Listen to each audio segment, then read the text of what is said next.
कोई नहीं है। चलिए अब लाइव स्पेशल में अब बात करेंगे इंदौर के वार्ड नंबर 46 की।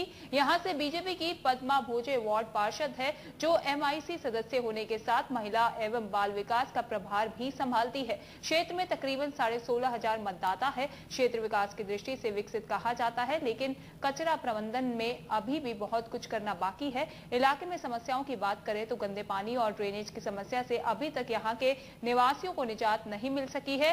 इस वार्ड में उषागंज, साहू तुकोगंज, गीता भवन, CRP लाइन जैसे प्रमुख क्षेत्र है, जहां आवारा पशु सड़कों पर चलते फिरते रहते हैं, जिससे आने जाने वाले लोगों को काफी परेशानियों का सामना करना पड़ता है। और चलिए हमारे संवाददाता जय शुक्ला हमारे साथ जुड़ गए हैं इंदौर के वार्ड नंबर 46 से सीधा लाइव इंदौर से जुड़ गए हैं जय शुक्ला। अजय, आपसे जानना चाहेंगे कि वार्ड नंबर 46 की क्या कुछ समस्याएं बनी हुई हैं, लोगों का क्या कुछ कहना है और बच्चों को किस तरीके से परेशानियों का सामना करना पड़ता है। जी जी निश्चित रूप से रितिका, बात करें वार्ड नंबर 46 की, तो यहाँ भाजपा से पार्षद है पद्मा भोजे, जो महिला बाल विकास का प्रभार भी संभालती हैं। विकास की दृष्टि से देखा जाए तो क्षेत्र में काफी विकास है और यहाँ पर काफी पॉश कॉलोनियां आती हैं। इसके अलावा कुछ निचली बस्तियां भी आती हैं जहाँ पर विकास की गुंजाइश अभी बनी हुई है। पिछले 10 सालों से वहां पर कांग्रेस के पार्षद थे, लेकिन अभी भाजपा के कार्यकाल में भी विकास हुआ है। पिछले विकास क्या थे और अभी विकास क्या है, इसका जायजा हम सीधे जनता से पूछेंगे कि आखिर किस तरह का विकास की गुंजाइश बनी हुई है और किस तरह के विकास वो चाहते हैं। आपसे जानना चाहूंगा कि इस क्षेत्र में किस तरह की समस्याएं हैं, क्या प्रमुख समस्याएं आपको लगती हैं, कहां पर सुधार की गुंजाइश है? एक्चुअली वैसे यहाँ पे बहुत सारे, एक तो पानी की समस्या है। यहाँ पानी यदि बारिश होती है तो इस एरिया में पानी काफी बढ़ जाता है, तो उसकी निकासी के लिए व्यवस्था कराई जा रही है। यहाँ पे पक्की नालियां जो पहले कच्ची थी, पैक कर दी थी काफी लोगों ने, तो वो ओपन करके हम लोगों ने, यहाँ की जो पार्षद महोदय है उन्होंने नाली पक्की बनवाई है। पूरे एरिया में पानी निकासी के लिए पक्की नालियां की काम चल रहा है। आपसे जानना चाहूंगा, आप इस क्षेत्र में काफी दिनों से रह रही हैं, किस तरह की दिक्कतें आप महसूस कर रहे हैं? चंद कलियों पर बाहर आई तो क्या आई, बाहर तो तब आई जब कांटे भी पुकार उठे, बाहर आई।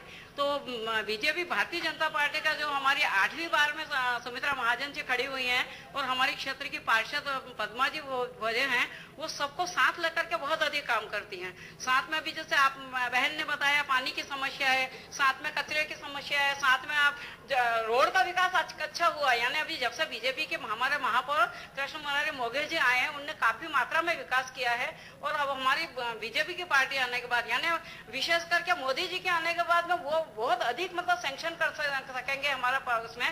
तो दिक्कतों में सुधार हुआ है। हमारी पद्मा जी के हाथ हमको मजबूत करना है, ताई के हाथ मजबूत करना है बीजेपी के आने के बाद में। और आपके माहौल ऐसा है कि अधिक से अधिक वोट डलवा करके और 100% हम बीजेपी को जितवाएंगे, जिससे जनता को सुविधा मिले। आपसे जानना चाहेंगे, आप इस क्षेत्र के रहवासी हैं, युवा हैं, आपको किस तरह की दिक्कतों का सामना करना पड़ता है, या इस क्षेत्र में किस तरह की दिक्कतों को आप देख रहे हैं कि जिन्हें दूर करना चाहिए? खास समस्या तो क्या है, जैसे कि बारिश के दौरान सड़क पे पानी भर जाता है ना, तो उसकी निकासी की व्यवस्था मैडम ने काफी हद तक करवा दी है। अभी किस तरह की समस्या है जिन्हें दूर करवाना चाहिए? फिलहाल में क्या है, जैसे सफाई की समस्या है ना, जो रोड पर गंदगी रहती है या नाली की सफाई प्रॉपर नहीं हो पाती है, तो काफी हद तक क्या हुआ कि मैडम ने समस्या सुलझा दी है ना, और उस पर कार्य चल रहा है मैडम द्वारा।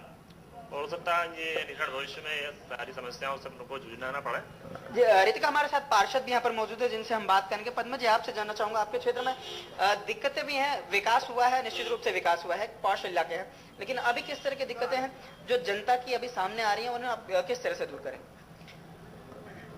ये वार्ड पिछले 10 सालों से कांग्रेस के पार्षद के पास था और अभी इन 5 सालों में मैं बीजेपी के पार्षद यहाँ से चुनी गई हूँ। तो मेरे आने के बाद इस क्षेत्र में बहुत सारे रोडें बनाई गई हैं, ड्रेनेज लाइन बहुत सारी जगह मैंने चेंज करवा चुकी हूँ, पर चूंकि ये कई जगह होलकर कालीन जमाने की ड्रेनेज लाइन डली हुई है और वो करीब 20 से 25 फीट 26 फीट गहरी है, तो वहाँ हमको बहुत ज्यादा थोड़ी गंदे पानी की समस्या आती है। तो उसके लिए भी हमने महापौर जी से और कमिश्नर से बात करके एक ट्रेचलेस लाइन बड़ी हम डाल रहे हैं, जिसमें 18 फुट गहरी जो चेंबर है उसको 25 फुट बड़ा चेंबर बना के और उसमें गीता भवन के वहां से हम डालने अभी जा रहे हैं। 8-1 दिन में वो मेरा काम शुरू होगा। MIC सदस्य हैं आप, कई तरह की बैठकों के दौरान भी आपने अपनी मांगे रखी है वहां पर, जिसमें से प्रमुख रूप से अगर बात की जाए तो पानी की, ड्रेनेज की और ये आवारा जो कुत्ते हैं उनके लिए आपने कई बार लड़ाई की है, तो आखिर वो समस्या किस तरह की आपके वार्ड में? जब भी MIC की बैठकें होती है मैंने क्षेत्र की जनता की यहाँ की आवाज वहाँ पे उठाई है। जब बीच में कुत्तों ने एक लड़की को बहुत ज्यादा घायल कर दिया था, तो उसी दिन अब दूसरे दिन हमारी MIC की बैठक थी, तो उस दिन हमने कुत्तों की और गाय की समस्या के बारे में उठाया था। और उसी में हमारे महापौर जी ने गाड़ियां बढ़वा दी थी कुत्तों को पकड़ने के लिए। और अब नई कुछ एजेंसियां उन्होंने बुलाई है, उनके थ्रू बुला के हर एक कुत्ते का वो क्या बोलते हैं नसबंदी करवाएंगे और उस कुत्ते के कान में एक बाली पहनाई जाएगी पहचान के लिए कि इस कुत्ते की नसबंदी हो गई है। और अब कोई भी क्षेत्र का नागरिक अगर 2 से 1 से ज्यादा कुत्ते रखना चाहता है, पालना चाहता है, तो उसको पड़ोसियों की अनुमति उसके लेनी पड़ेगी, ताकि किसी को भी पड़ोसी में मोहल्ले में किसी को उससे परेशानी सभी की समस्याएं दूर हो। आपसे जानना चाहूंगा कि आप अपने पार्षद से कितना संतुष्ट हैं और किस तरह की दिक्कतें आपके क्षेत्र में है जिन्हें आप दूर करना चाहती हैं, या किन दिक्कतों से रोज आपका सामना होता है? हमें बहुत दिक्कतें थी जो उन्होंने काफी उसकी समस्याओं का हल करवा दिया है, और आगे भी वो जूझ रही है इसी चीज के लिए कि जैसे कचरा है और पानी की समस्या है, काफी हद तक उन्होंने पार करवा दिए। अभी थोड़ी बहुत और है, वो भी समस्या हल हो जाएगी। आप बताएं सर, अभी क्षेत्र में कौन सी समस्या मौजूद है जिन्हें दूर करवाना चाहते हैं? मेन तो पानी की समस्या है, उसका काम विकास चल रहा है, और थोड़ा बहुत कुछ कचरा वगैरह रहता है, तो उसके लिए भी कुछ अलग से पेटियां वगैरह रखवाई है मैडम ने, और वो भी लगभग 10-15 दिन में काम हो जाएगा। और कम से कम हमारे क्षेत्र में 80-90 लाख का काम हो चुका है अभी तक। अगर क्षेत्र की बात करें तो किस तरह में आप यहाँ पर अगर बात करें साफ सफाई की, पानी की, सुरक्षा की और पार्किंग और अतिक्रमण की, तो आप कितनी मार्किंग करेंगे? 10 थोड़ी सी पार्किंग की अव्यवस्था है यहाँ पे, क्योंकि कुछ गैरेज लाइन के लोग कारें वगैरह कहाँ खड़ी करते थे, जो 4-4, 5-5 कारें कई दिनों तक पड़ी रहती है, उससे क्या जो रहवासी लोग हैं उनकी खुद की कारें खड़ी करने की वहाँ पे जगह नहीं मिल पाती है। आपसे जानना चाहूंगा, क्षेत्र में रह रहे हैं, क्या दिक्कतें मिलते हैं आपको? दिक्कतें तो बहुत सारी थी। पहले 15 साल पहले अगले विधायक जी जो थे उनके रहते हुए कोई भी विकास हो नहीं पाया है, लेकिन अब ये नई टीम को मौका दिया जाए और इनका देखा जाए, और ये अच्छे से उम्मीद है कि ये अच्छे से अच्छा काम करेंगे। पार्षद जी भी पिछले 10 सालों से कांग्रेस का पार्षद था और विधायक जो है कांग्रेस का था, तो इसमें जो जहाँ था ना वही था। अब आज हम देख रहे हैं अतिक्रमण बहुत सारा हटाया जा रहा है, बहुत सारी विकास करा जा रहा है, पार्किंग की जगह भी बनेगी उसके लिए। अभी क्या उम्मीदें रखते हो और क्या चाहते हैं? बहुत सारी, मतलब जो चाहते हैं ना वो सब दिख रहा काम इनका। जी, हमारे साथ पार्षद, एक बार हम फिर से पार्षद से ही बात करेंगे। मैम, आपसे ये जानना चाहूंगा कि अभी क्या लक्ष्य आपने रखे हैं, क्योंकि यहाँ पर आपने भी बताया कि यहाँ पर पानी की भी कई समस्या है, कई जगह पर कई बार ड्रेनेज की समस्याएं सामने आ रही हैं, उनको लेकर किस तरह से बात करें आप MIC की बैठकों में? नहीं, मेरे कार्यकाल में MI की टंकी बनकर तैयार थी, तो 2 साल पहले से ही तैयार थी, तो हमने मेरे कार्यकाल में उसकी लाइनें बिछाकर वो उसी MI की टंकी से इस क्षेत्र को अब पानी दिया जा रहा है।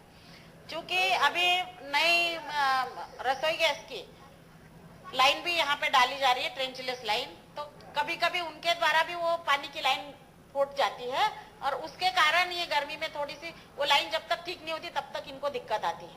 कहते हैं कि पॉश कॉलोनियों में विकास ज्यादा देखा जाता है, जो निचली बस्तियां वहां पर कम, तो ऐसी क्या शिकायत?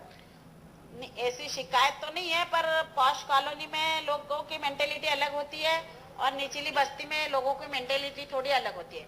और इसके साथ ही जो कचरे की समस्या है, कचरा तो जिंदगी भर जब भी तक अपन है रोज आएगा, रोज उठेगा भी।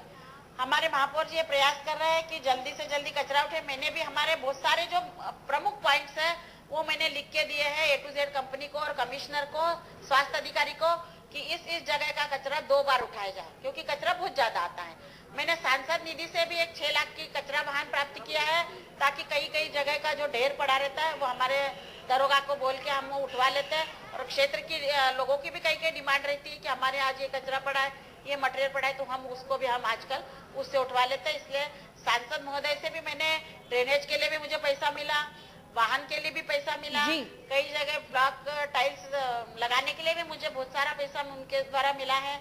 तो सभी जी बिल्कुल, यहाँ पर कुछ लोग और हमसे पूछ बिल्कुल शिवनारायण, एक चीज जानना चाहेंगे जिस तरीके से यहाँ पर जी क्षेत्र में कितना सुरक्षित अपने आप को महसूस करते हैं, किसी तरह की दिक्कतें हैं?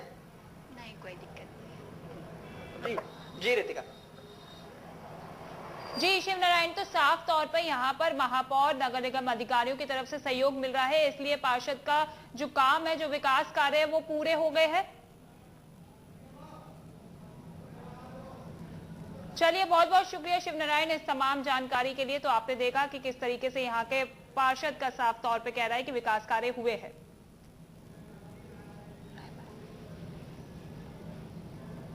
और चलिए सीधा रुख करेंगे रायबरेली का।